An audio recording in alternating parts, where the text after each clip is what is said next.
चला मुलांनो, recording start झालं आपलं. ठीक आहे, आता क्लास कंटिन्यू करूया आपण. थांबा एक सेकंड, माझा व्हिडिओ मिरर होतोय का मी बघते.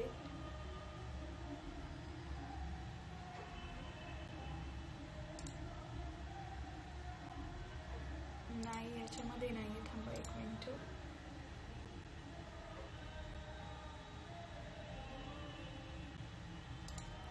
सेटिंग्स मध्ये बघते, एक सेकंड थांबा.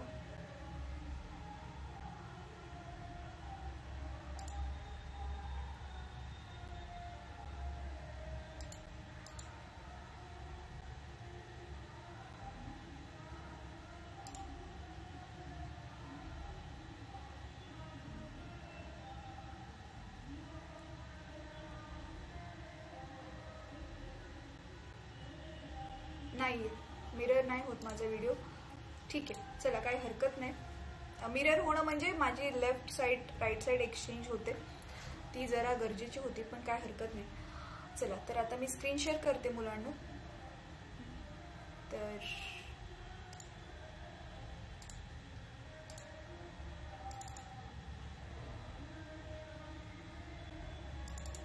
हे बघा, हे तुमचं पुस्तक. स्क्रीन दिसते माझी तुम्हाला? Yes ma'am. पुस्तक शेअर केलेले दिसते? दिसतंय. ठीक आहे. पेज नंबर का नाही दाखवते?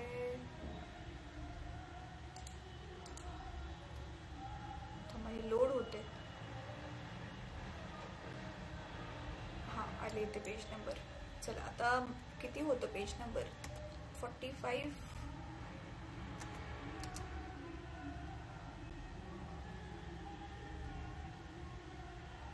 चला, बरोबर, हाच धडा ओपन झाला. तर आपण लास्ट क्लास मध्ये गणित सोडवलेली, जर तुम्हाला आठवत असेल तर, है ना? इथपर्यंत आपण केलेलं होतं. हे वाले तर आपण परवा दिवशीच केलेलं होतं. हे एव्हरेज आणि इन्स्टंटेनियस ऍक्सेलरेशनचं काल थोडंसं बघितलं. आणि बघा, हे वालं गणित आपण सोडवलं, राईट? हे V1 V2 वालं. तर आपल्या आता काल जसं मी एक्सप्लेन केलेलं, equation of motion in plane, आता 2 डायमेन्शन मध्ये काढणार आहोत आपण इक्वेशन्स. ठीक आहे, तर चला आता आपण हे सोडवूयात. थांबा, मी स्टॉप शेअर करते, मला पूर्ण स्क्रीनच शेअर करावी लागेल.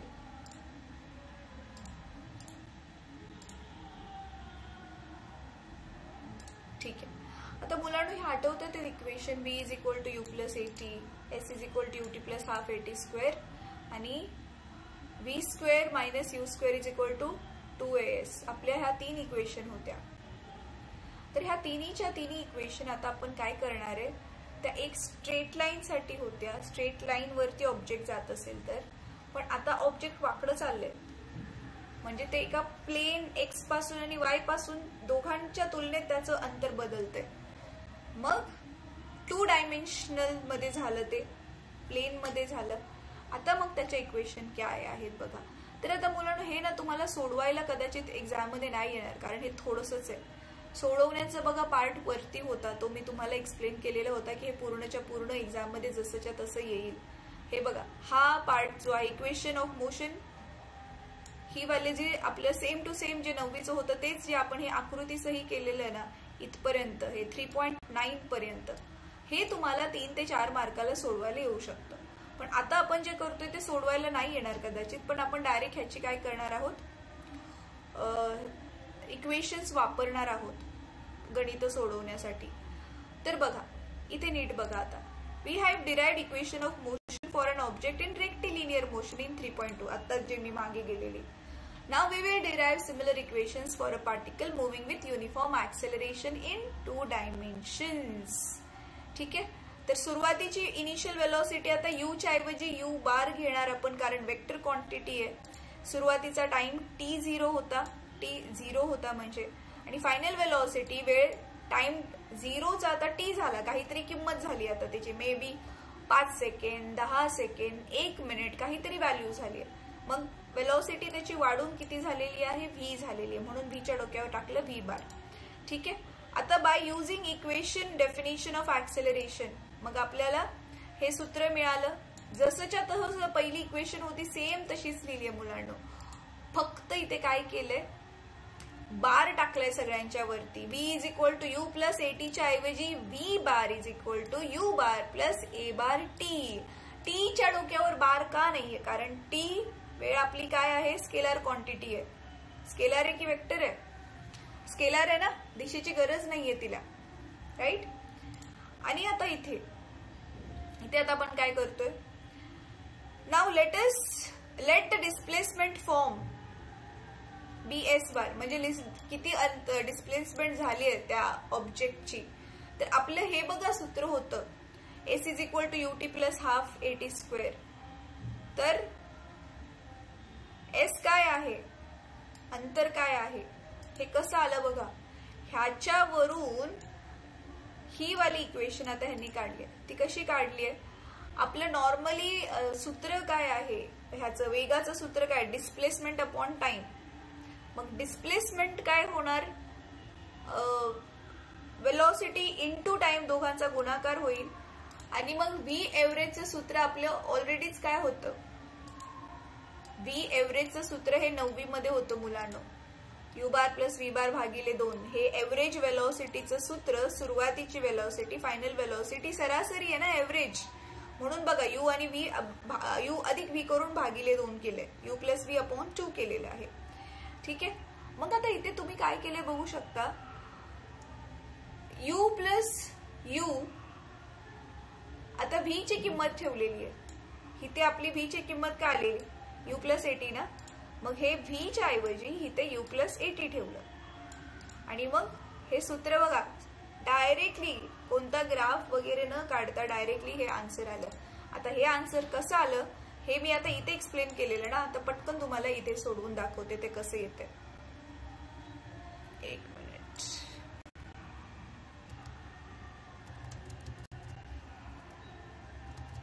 माझा फळा दिसतोय मुलांनो, यस मॅम दिसतोय ना. बघा हे इझी आहे, पटकन एक मिनिट पण नाही लागणार आपल्याला.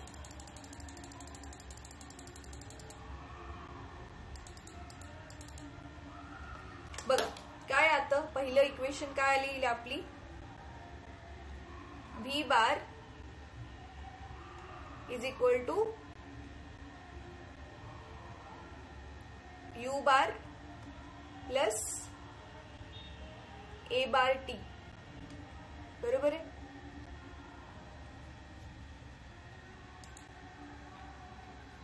आता हे एस चं सूत्र काय असतं, आपलं नॉर्मल सूत्र काय होतं आठवते तुम्हाला मुलांनो, वेग बरोबर विस्थापन भागिले वेळ, हे होतं 9वीला सूत्र होतं ना, विस्थापन भागिले काळ, काळ किंवा वेळ दोन्ही पण चालेल.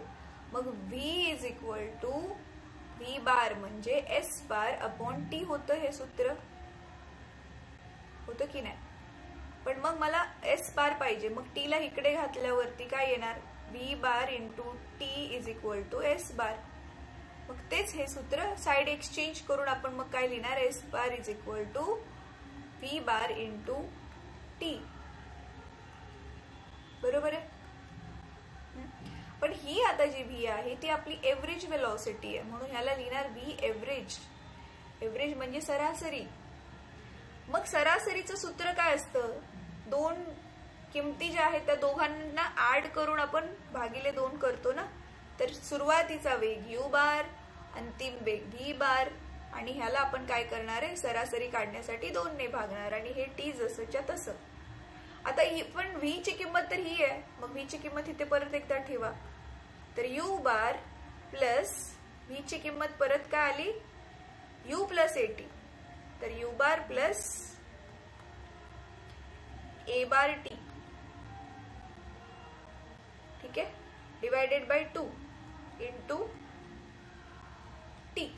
मग आता गुणाकार करा, टी ला आतमध्ये टाका, सांगा बरं काय उत्तर येईल लवकर लवकर. टी ला आतमध्ये टाकलं उत्तर काय येईल, आणि छेदांना पण सेपरेट करा. हे यू प्लस यू आधी, तर हे 2 यू बनेल,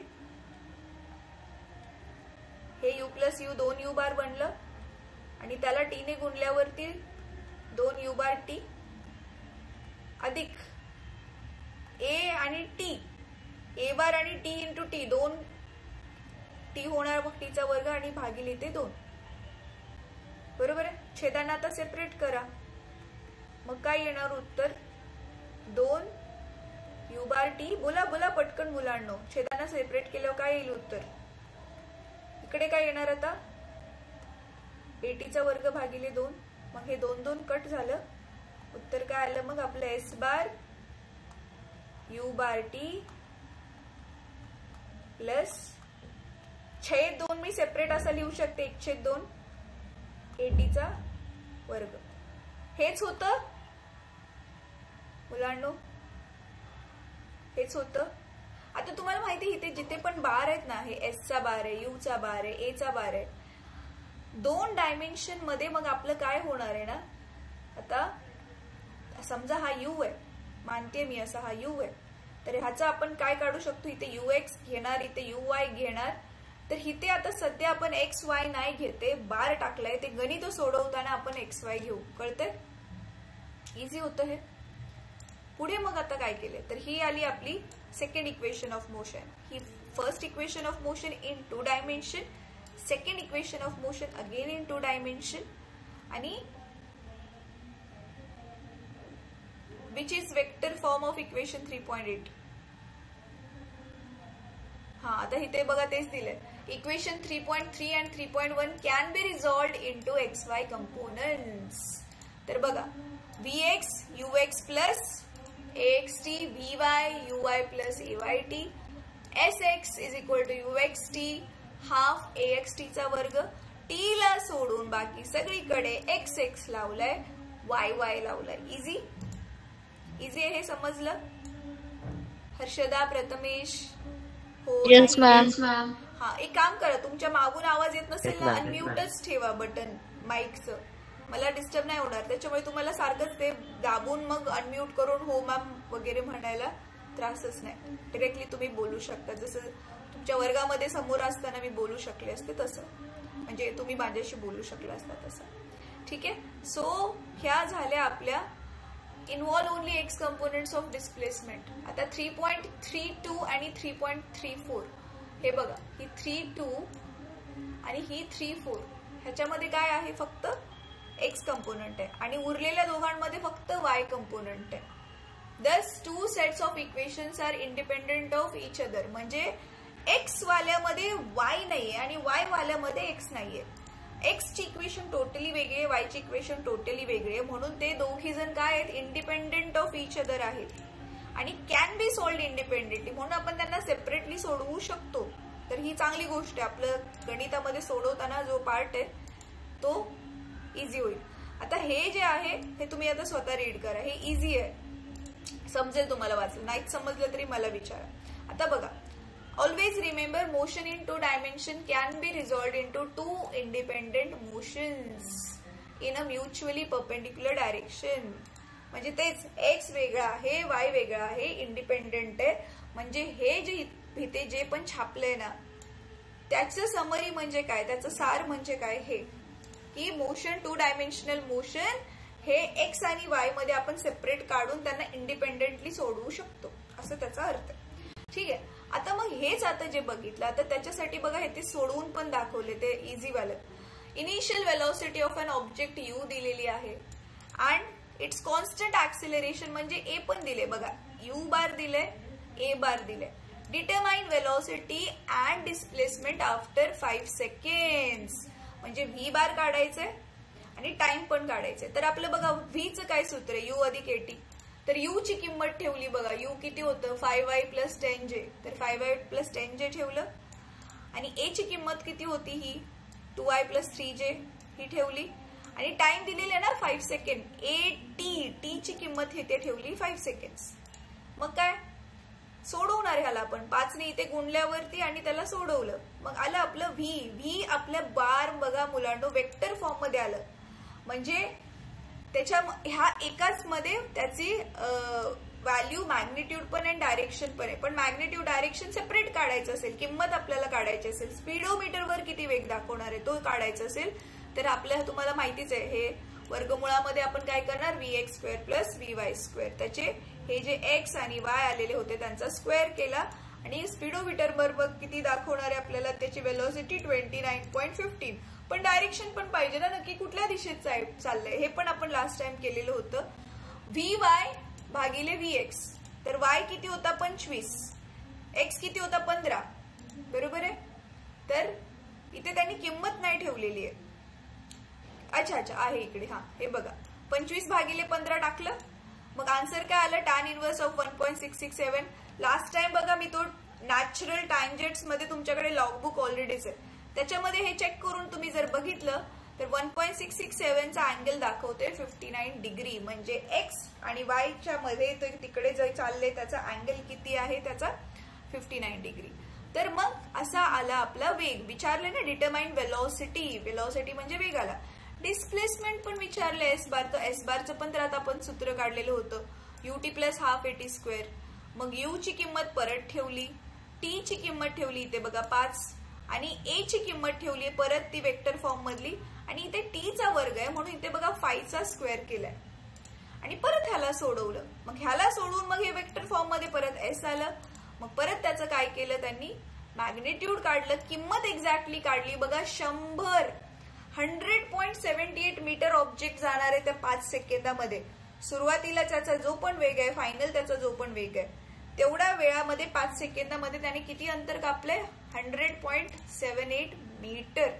आणि मग अँगल पण काढलाय बघा ह्याचं y आणि x ला डिवाइड करून, tan इनवर्स ऑफ 87.5/50.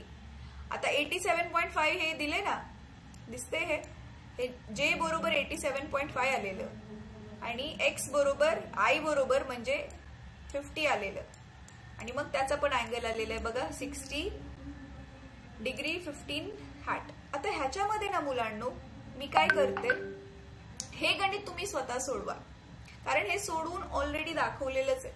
पण हे सेम टू सेम गणित आता मी काय करणार आहे ना, किमती चेंज करून सोडवणार आहे. का बरं, तुम्हाला ब्रॅकेट कशी सोडवलेत ते कळावे म्हणून, आणि दुसरी गोष्ट ती टॅन ची व्हॅल्यू त्या तक्त्यात कशी शोधायची ते परत एकदा तुमचं रिवाइज व्हावं म्हणून. ठीक आहे, तर चला आता मी हे क्वेश्चन कॉपी केलंय आणि आता ह्याच्यात किमती चेंज करूया. आता हे नीट कॉपी होते की नाही माझ्याकडे माहिती नाही, कारण ह्याचे चिन्ह आहेत ना आय हॅट वगैरे जे हॅट, तर कधी कधी ते कॉपी जसंच्या तसं, हा बघा दिसते ते क्वेश्चन मार्क वगैरे आलंय, तर ते नाही होते कॉपी. पण ठीक आहे, काय हरकत नाही, मी स्वतः आता माझ्या मनाने घेते. काय दिलेलं होतं इथे, हा u दिलाय आणि a दिलाय. आता मी u आणि a जो दिलेला आहे ना तो न घेता मुलांनो मी v आणि a घेते आणि टायमिंग घेते. तर त्याच्यामध्ये मग तुम्हाला सुरुवातीचा वेग काढायचा असेल, म्हणजे समजा नीट समजून घ्या, ऑब्जेक्टने ना एक मोशन करायला सुरुवात केली. समजा इथून ऑब्जेक्ट चालू झालं मोशन, असं कुठेतरी जाऊन इथे पॉइंटला पोहोचले. हा पॉइंट ए आहे, हा पॉइंट बी आहे. तर त्याचा सुरुवातीचा वेग माहिती नाहीये, तर सुरुवातीचा वेग आपल्याला काढायचा आहे. ठीक आहे, u बार आपल्याला काढायचे. त्याचा अंतिम वेग किती होता समजा तो दिलेला आहे, तो दिलाय आय हॅट मायनस जे हॅट. ठीक आहे, आय हॅट मायनस जे हॅट दिलाय. ऍक्सेलरेशन दिलेलं आहे तेवढा, ह्याच्यामध्ये त्याचं युनिफॉर्म ऍक्सेलरेशन v बार दिलेलं आहे समजा 2i hat minus 3j hat. ठीक आहे, आणि टायमिंग दिलेला आहे सपोज 10 सेकंड्स. किती दिलाय, किती दिलाय मुलांनो, हर्षदा प्रथमेश तुम्ही आहात ना, हा 10 सेकंड दिला. हा बोलत राहा माझ्याशी कॉन्स्टंटली, कारण मी वेगळ्या स्क्रीनवर आहे ना तुम्ही मला दिसताय, मग मला कमीत कमी आवाज तर तुमचा ऐकत येऊ द्या. तर मग आता काढायचं काय आहे, u पण काढायचं आणि s पण काढायचंय. ठीक आहे, तर मग आपलं सूत्र काय आहे, v is equal to u bar plus a bar t. बरोबर आहे, तर u काढायचंय ना आपल्याला, मग at ला तिकडे पाठवा. मग फॉर्म्युला काय बनेल, v bar minus a bar t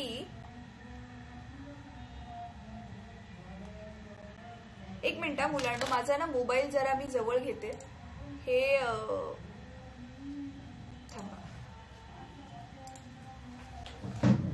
नेटवर्कचा इश्यू वाटतोय मला. नेटवर्क नीट नसलं की मी ते पेनाने गिरवते पण ते लवकर काही लिहिलंच नाही जात, त्याच्यामुळे मला स्लो लिहावं लागते.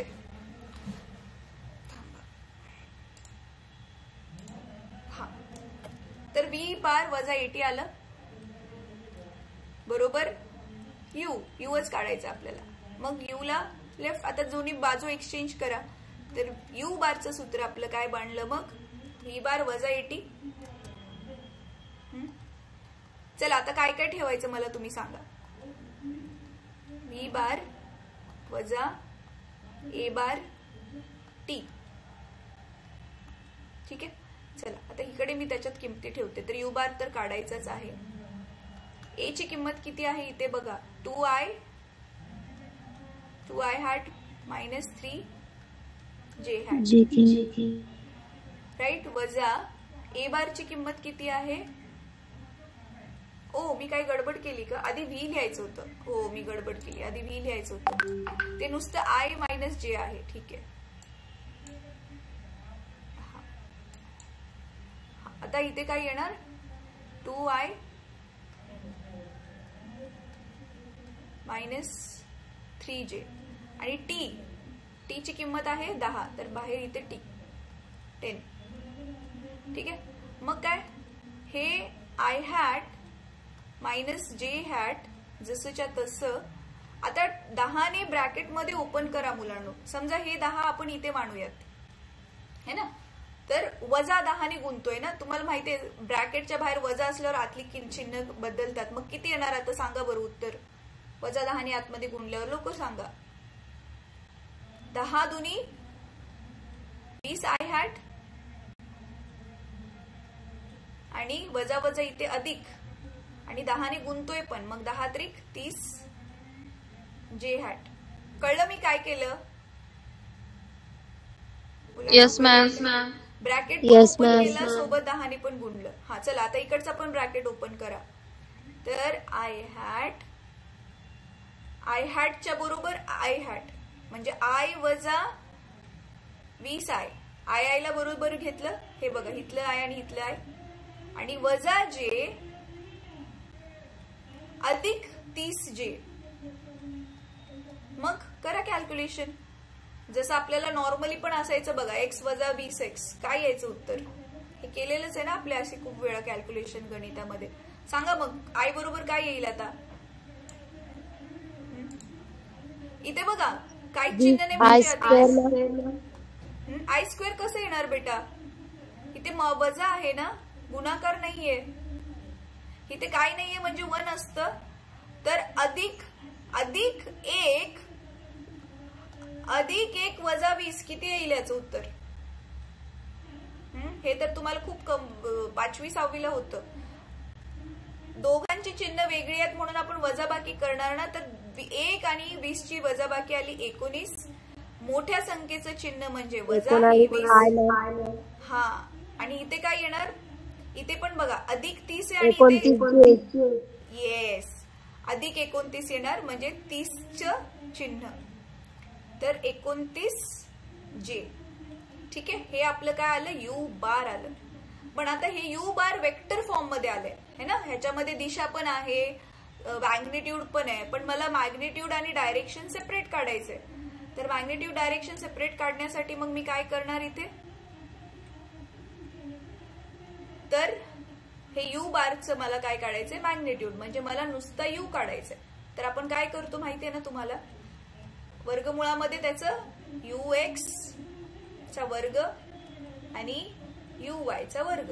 तर आय बरोबर जे असतं ते ux असतं माहितीये ना. म्हणजे इथे काय येणार, वर्गमुळाच्या आतमध्ये वजा 19 चा वर्ग आणि अधिक कशाचा वर्ग, 29चा. ठीक आहे. आता ह्याच्या पुढचं ना मुलांनो मी नाही सोडवत आहे. हे तुमचं तुम्ही बघा. 19 चा वर्ग केला आणि 29 चा वर्ग केल्यावर किती येते ती इथे टोटल लिहा आणि त्याचं जर वर्गमूळ निघत नसेल, तो परफेक्ट वर्ग नसेल, तर आहे तसंच ह्याला सोडून द्या, काही हरकत नाही. हा, फक्त इथे मीटर पर सेकंड लिहायला विसरू नका, युनिट. ठीक आहे. अच्छा, आता पुढे आपल्याला त्याचं हे पण पाहिजे ना, दिशा पण पाहिजे ह्याची. टॅन थीटा मग काय येणार आपलं, यू वाय भागिले यू एक्स है ना, म्हणजे काय येणार आहे 29 भागिले 19. हा, राईट. मग ह्याचं पॉइंट मध्ये जे पण काही उत्तर येईल, आता जसं की एक मिनिट, मी सध्या तुम्ही मॅन्युअली करायचंय, पण मी आपला वेळ वाचवण्यासाठी ह्याचा कॅल्सीवर करते. 29 भागिले 19 किती येते. आता वजा येते म्हणजे माहितीये मुलांना त्या दिशेला आहे, तर सध्या आपण ते वजाचं चिन्ह जे आहे ना, ते सध्या आपण इग्नोर करणार आहे. थांबा,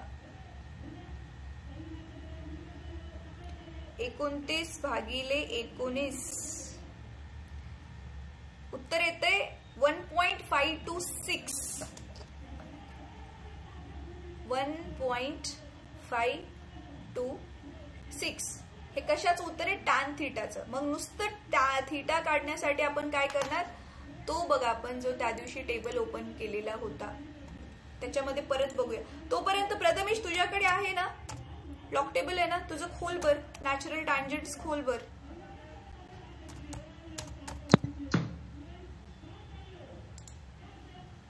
त्याच्यामध्ये बघ बर.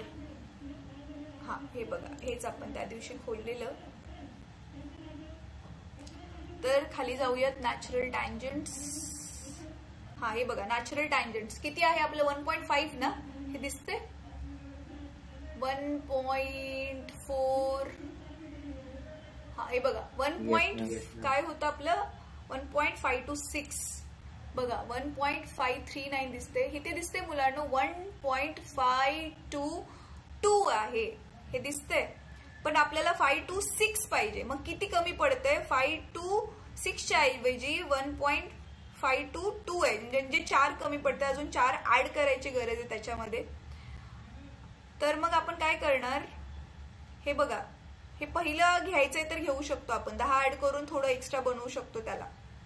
तर मग 10 ऍड केल्यावरती काय होणार ह्याच्यामध्ये, हे बघा 24 दिसतं ना हे शेवटी, ते 24चं 10 ऍड केल्यावर काय बनेल, ते 34 बनेल है ना. पण मग 1.523 बनेल. आपल्याला किती ऍड करायचंय त्याच्यामध्ये, इथे 1.526 40. हा बघा मुलांना, हे 48 ऍड केल्यावरती आपला जो हा वाला अंक आहे, किंवा 38 ऍड केल्यावर बघा बरं किती होते, 1.5224 प्लस 38. 1.5224 अधिक 38 मग किती येते बघूयात आपल्याला. हा, 8 आणि 4 12, ह्याच्याला गेला 1, बघा 3 आणि 3 6, 2 आलं एक्झॅक्टली 1.526. 1.5262, एक 2 एक्स्ट्रा आलं तरी चालेल.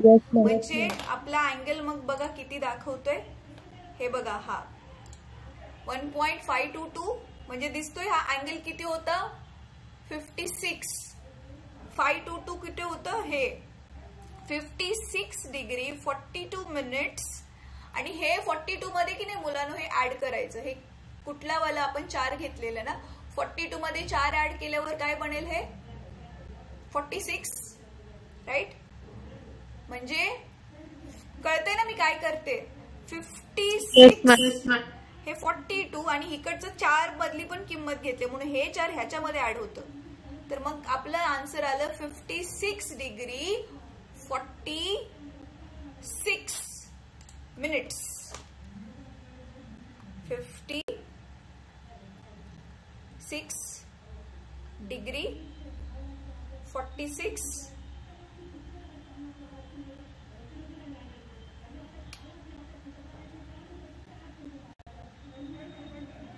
मिनिट्स. कळलं. जसे इथे तुमच्या पुस्तकामध्ये पण बघा अशी व्हॅल्यू आलेली होती मगाशी, कुठे गेलं, हा इथे पण दिसते 60 डिग्री 15 मिनिट है ना. तसंच आपलं पण उत्तर आलेलं आहे. ठीक आहे. आता एस तुम्ही स्वतः काढचाल मुलांनो. हे एस काढण्याची बघा ही सेम टू सेम पद्धत आहे. यूटी अधिक हाफ एटी स्क्वेअर मध्ये यू आपला आता ऑलरेडी काढून झालाय, ती किंमत ठेवा. ए ची किंमत ऑलरेडी दिलेली आहे. टीच्या वर्गासाठी 10 गुणिले 10 करणार आणि सेम अशाच पद्धतीने तुम्ही काढायचंय. तर तुम्हाला आता 2 छोटे छोटे होमवर्क. एक तर हे सोडवलेलं गणित परत सोडवा आणि दुसरं हे माझेवाले जे गणित आहे ह्याचा ना स्क्रीनशॉट घ्या. थांबा, एक्स्ट्रा पार्ट मी ह्याला इरेज करते. हा, ह्याचा स्क्रीनशॉट घ्या पटकन आणि ह्याच्यामध्ये जे एस विचारले ते एस तुम्ही स्वतः शोधायचे. ठीक आहे, कळतंय? हा जो एस आहे ना, हे एस किती काढायचे ते, हे एस हे तुम्ही स्वतः शोधायचे. ठीक आहे, समजलं? Yes ma'am. Yes ma'am. चला आता पुढे बघूयात. तर आता पुढे काय दिलेलं आहे? हा, आता आपण 1 डायमेन्शन मध्ये रिलेटिव्ह वेलॉसिटी बघितलेली. आता 2 डायमेन्शन मध्ये इथे रिलेटिव्ह वेलॉसिटी आपल्याला इथे दिलेली आहे. बघा काय आहे रिलेटिव्ह वेलॉसिटी, मी ऑलरेडीच तुम्हाला सांगितलेलं. आठवते? 2 रेल्वेचे ट्रॅक घेतलेले, रेल्वेचे ते प्लॅटफॉर्म आपण घेतलेले. एका ट्रेन मध्ये हर्षदा होती आणि दुसऱ्या ट्रेन मध्ये प्रथमेश होता, है ना? आठवते का? आणि मग एकमेकांच्या तुलनेमध्ये तुमची ट्रेन किती वेलॉसिटीने जाताना तुम्हाला आढळेल हे आपण लास्ट क्लासमध्ये सगळं डिस्कस केलेलं होतं. तेच इथे दिलेलं आहे. बघा, relative velocity between 2 objects moving in a plane, पण ते सरळ रेषेमध्ये होतं. आता इथे प्लेन मध्ये बोलतोय आपण. Can be defined in a way similar to that of objects moving along a straight line. Straight line वर जाताना जसं काढतो तसंच इथे पण आपण काढू शकतो. ठीक आहे, जसं की ऑब्जेक्ट ए चाललाय वेलॉसिटी VA ने आणि वेलॉसिटी बी ने चाललाय VB ने. तर मग VAB दोघांची एकमेकांशी जी आहे ती रिलेटिव्ह वेलॉसिटी किती येईल, तर त्या दोघांचा फरक, म्हणून VA वजा VB. Same way relative velocity of object B with respect to A. A ची ए ला बी कितीने जातोय तो दिसेल, म्हणून AB लिहिल्यावर बघा, आधी AB लिहिलंय तर इथे आधी ए घ्यायचं नंतर बी घ्यायचं. BA घ्यायचं असेल तर आधी बी घ्यायचं परत ए घ्यायचं. इझी. ठीक आहे, आता मी तुम्हाला ते एक्सप्लेन करणार, एक्झाम्पल घेऊन सांगते. Now we can see that the magnitude of the 2 relative velocities VAB and VBA are equal and their directions are opposite. Equal आहेत म्हणजे किंमत सेम आहे पण दिशा ज्या आहेत त्या वेगवेगळ्या आहेत, अपोजिट आहेत. ठीक आहे, आता इथे आपल्याकडे समजा 4 ऑब्जेक्ट, 5 बघा झेड पर्यंत खूप सारे ऑब्जेक्ट्स आहेत, ABCD एवढे सगळे ऑब्जेक्ट्स जे ते चाललेत मोशन मध्ये. म्हणू शकता की रोडवर चालणारी खूप सारी माणसं आणि त्या सगळ्यांच्या एकमेकांशी ज्या आहेत त्या दिशा म्हणजे रिलेटिव्ह वेलॉसिटी. आता जसं की इथे बघा, velocity of A relative to B bar etcetera, velocity of A relative to Z bar can be written as. तर ए झेड काढायचं असेल तर आपण काय करू शकतो, झेड पर्यंत ए चीच बी शी किती आहे रिलेटिव्ह वेलॉसिटी, सी शी किती आहे, डी शी किती आहे. तर बघा ए तर ऑलरेडी आहे, तर बी घेतला इथे, परत सी घेतला, डी घेतला आणि इथे काय आलं YZ. हे आपण एक्झाम्पल सोडवल्यावर समजेल तुम्हाला. ठीक आहे, हा इथे बघा एरोप्लेन वाला काढूनच दाखवलं. पण थांबा आपण ह्याच्याकडे जाऊ, ते आधी मला थोडंसं तुम्हाला अजून ह्याला एक्सप्लेन कर. तुम्ही ह्याचा स्क्रीनशॉट घेतलेला मुलांनो? घालू? Yes ma'am. घालू ही स्क्रीन? प्रथमेश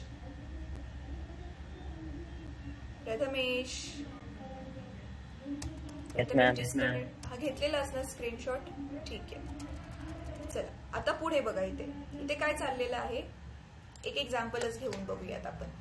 हा आपला ऑब्जेक्ट आहे ए.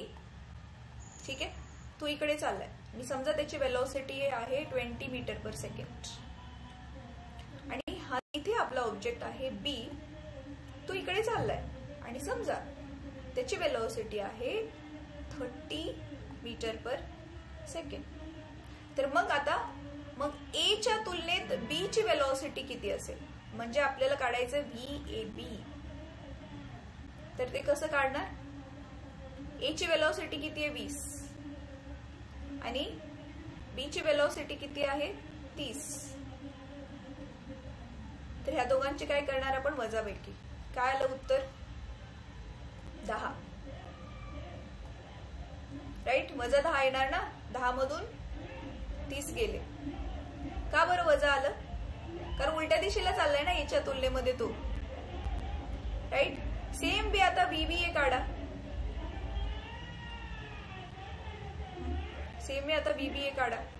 तर उत्तर काय येणार VB मायनस BA. तर VB किती आहे 30 आणि हा किती आहे 20. तर काय आलं याचं पण उत्तर 10. कळतंय? तर तेच त्यांनी सांगितलंय. मॅग्निट्यूड सेमच येईल दोघांचं 10-10, पण एकाला कोणाला तरी वजाचे चिन्ह येईल कारण ते दोघं विरुद्ध परस्पर विरुद्ध दिशेमध्ये चालले. इझी होतं. ठीक आहे. आता बघा हे जे सूत्र दिलंय ना, हे तुम्हाला वाटलं असेल अरे काय कॉम्प्लिकेटेड सूत्र दिलंय हे बघा. इथे AB आलं, मग BC आलं, मग CD आलं, मग DC येणार, असं ते लास्ट मग काय येईल YZ येईल. मग आता हे नक्की कसं वापरायचं त्याच्यासाठी बघा इथे एक्झाम्पल दिलंय. An aeroplane is travelling northward म्हणजे वरती चाललंय with a speed of 300 kilometre per hour with respect to अर्थच्या तुलनेत ते वरच्या बाजूला चाललंय आणि ही त्याचं काय दिलेली आहे स्पीड दिली आहे. When the wind is blowing from east to west, पण हवा कुठून वाहते ईस्ट पासून वेस्ट कडे हवा वाहते at the speed of 100 kilometre per our. What is the velocity of aeroplane with respect to wind? हवेच्या तुलनेत एरोप्लेनची वेलोसिटी किती आहे. तर बघा आता काय केलंय. Let the velocity of aeroplane with respect to earthच्या with respect to VAE. Velocity of wind with respect to earth. विंडची पण अर्थच्या तुलनेमध्ये वेलोसिटी VE. इथे AE घेतलं, इथे VE घेतलं. आणि आता the velocity of aeroplane with respect to wind जे आपल्याला काढायचंय AW can be determined by following expression. तर हे AW काढायचंय. तर म्हणून मग आधी अर्थच्या तुलनेमध्ये त्याची वेलोसिटी एरोप्लेनची आणि स्वतः हवेची अर्थच्या तुलनेमधील velocity of wind with respect to earth, ह्या दोघांचं काय करणार आपण ऍडिशन करणार. ठीक आहे. आता तुम्ही विचार करत असाल हे बघा AE आणि EW, पण आपल्याला AE आणि WE पाहिजे. हे बघा विंडची अर्थशी रिलेटेड वेलोसिटी आणि एरोप्लेनची अर्थशी रिलेटेड वेलोसिटी. तर हे नॉर्मली आपलं मायनसचं सूत्र होतं ना मुलांना. हे बघा तर हे मायनस परत टाकले त्यांनी हे. ठीक आहे. तर हे सुरुवातीचं नाही लिहिलं तुम्ही तरी चालेल. सरळ सरळ हे लिहू शकता AE वजा WE. ठीक आहे. आणि मग एरोप्लेनची वेलोसिटी किती आहे 100 आणि विंडची वेलोसिटी किती आहे 300. Considering north along Y axis. वर Y ऍक्सिस जातो ना, नॉर्थ वरच्या बाजूला आहे. ठीक आहे. आता इथे मग प्लस 300 कसं आलं. प्लस 300 कसं आलं मुलांनो. 100 आणि हा हे मायनस प्लस केले त्यांनी. मायनस प्लस केले. आता हे कसं काय मायनस प्लस केले बघा. AE हे एरोप्लेनचं जे आहे ना वरच्या बाजूला चाललंय तर हे प्लसच येणार एरोप्लेन साठी. पण हे विंड साठी विंडचं डायरेक्शन काय दिले त्यांनी बघा ना. विंड एक्स ऍक्सिसच्या डिरेक्शन मध्ये येणार ना, ती पण उलटी चालली आहे. दिसतंय तुम्हाला ईस्ट टू वेस्ट. तर आपलं ही जी दिशा जर काढली तर आपली ही दिशा कशी असते.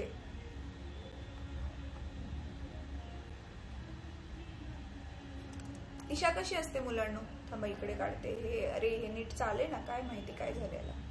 हे वरती काय असतं नॉर्थ, खाली असतं साऊथ. ईस्ट वेस्ट कुठे असतं सांगा बर. हे ईस्ट असतं आणि हे वेस्ट असतं ना. हो की नाही. तर बघा ना, ईस्ट टू वेस्ट म्हणजे इकडे चाललंय. हवा म्हणजे एरोप्लेन असं वर उडतंय आणि हवा इकडे चालली आहे. मग ही वजा एक्स ऍक्सिसच्या दिशेला चालली आहे ना. मग एरोप्लेन साठी आपण वजा एक्स ऍक्सिस घेणार ना, म्हणून बघा इथे काय दिलेलं आहे, मायनस दिलंय. ह्याची जी किंमत ठेवली ना, विंडची वेलोसिटी मायनस ऑफ -100, मग तो प्लस बनणार. आणि एरोप्लेन तर पॉझिटिव्ह वाय ऍक्सिसच्याच डिरेक्शनने झाले, तर ते तर प्लसच राहणार. ठीक आहे, समजलं काय केलंय. हे इकडे पण सूत्रामध्ये बघण्याच्या ऐवजी ना, ही जी आकृती तुम्ही सरळ सरळ बघितली की नाही, हे बघा, ही विंड जी आहे ही अशी जाणार आहे, वजा 100 ने जाणार आहे. आणि एक्स आहे म्हणजे आय हॅट घ्यावं लागणार आहे आपल्याला. आणि हे वरती एरोप्लेन चाललंय, ह्याच्यासाठी 300 घ्यावं लागेल. आणि प्लस वायला चाललंय तर ते जे हॅट घ्यावं लागेल.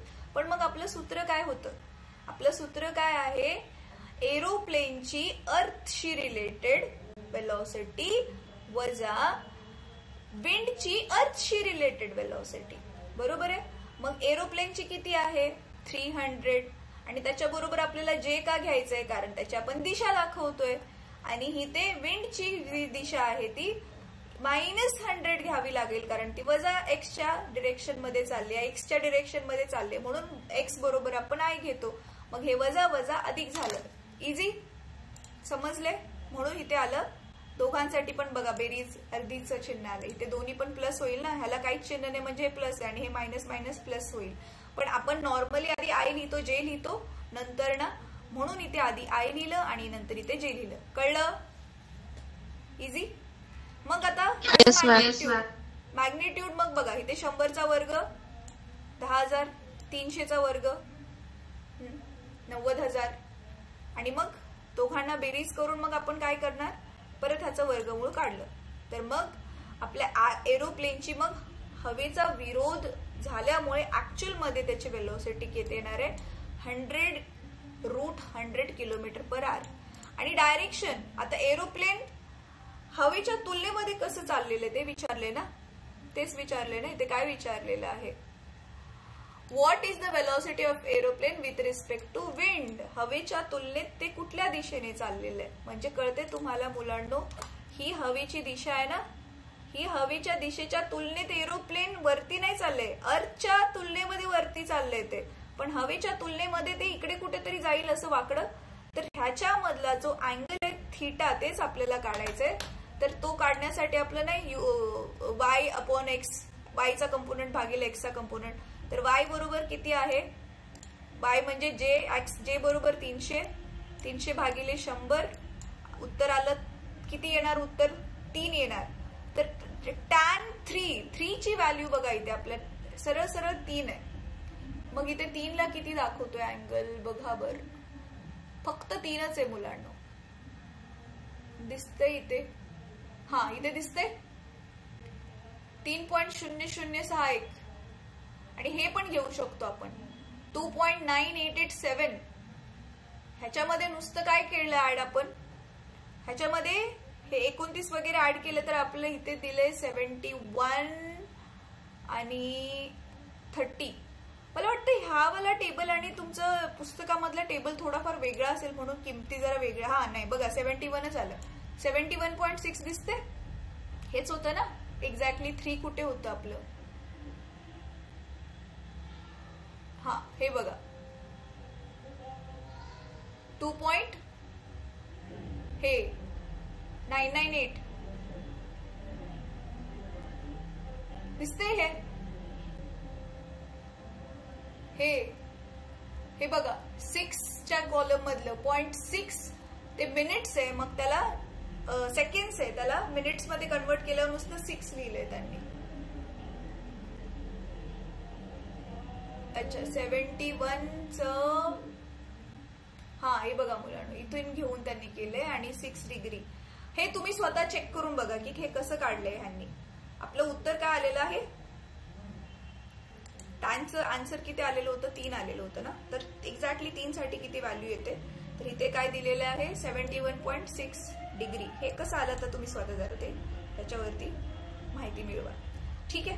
तर इथे आपला जो आहे अर्धा धडा संपलाय मुलांना. ऍक्च्युअल मध्ये ना मोशन इन अ प्लेन हा जो आपला चॅप्टर आहे तर दोन मोशन आहेत. एक तर सरळ लाईन मधलं मोशन, वाकडी लाईन जात म्हणजे वस्तू वाकडी जात असेल तर ती प्लेन मध्ये येते, तर वस्तू वाकडी जात असल्यावर तिचं मोशन इन अ प्लेन. आणि आता जो पुढचा जो पार्ट आहे हा खूप महत्वाचा आहे, प्रोजेक्टाईल मोशन. प्रोजेक्ट म्हणजे फेकणं, प्रोजेक्ट करणं. तुमच्या कॉलेजमध्ये स्कूलमध्ये बघा प्रोजेक्टर्स पण असतील. ते प्रोजेक्टर काय करतात, चित्राला पडद्यावर प्रोजेक्ट करतात ना, पसरवतात, फेकतात. प्रोजेक्टाईल मोशन म्हणजे काय, आता इथे बघा, इथे समजा हा इथे प्रथमेश आहे, प्रथमेशने ना एक बॉल फेकला तर तो बॉल बघा एकदम सरळ कधीच नाही जात माणसाने फेकल्यावर, तो असा सरळ असा जातो आणि मग परत गुरुत्वाकर्षणामुळे खाली असा पडतो. बरोबर आहे. मग हेच मोशन आपण स्टडी करणार आहे. हा बॉल इथून वर गेला आणि परत खाली आला तर काय होतंय ह्याची स्टडी म्हणजेच हे आपल्याला प्रोजेक्टाईल मोशन आहे. हे मोशन ना मुलांना आपण आता नेक्स्ट क्लासमध्ये बघूयात, कारण आता आपल्याकडे 4 मिनिटं, 4 मिनिटांमध्ये तर होणार नाही. तोपर्यंत आपण काय करू शकतो,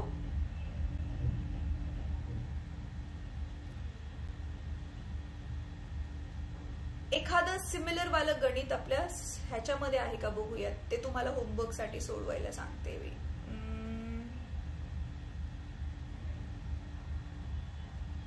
इथे ना सगळं तुम्हाला एक्स वायच्या फॉर्म मध्ये शिकवलंय, पण इथे गणित सोपीवाली दिलेली आहेत. Circle, a train is moving,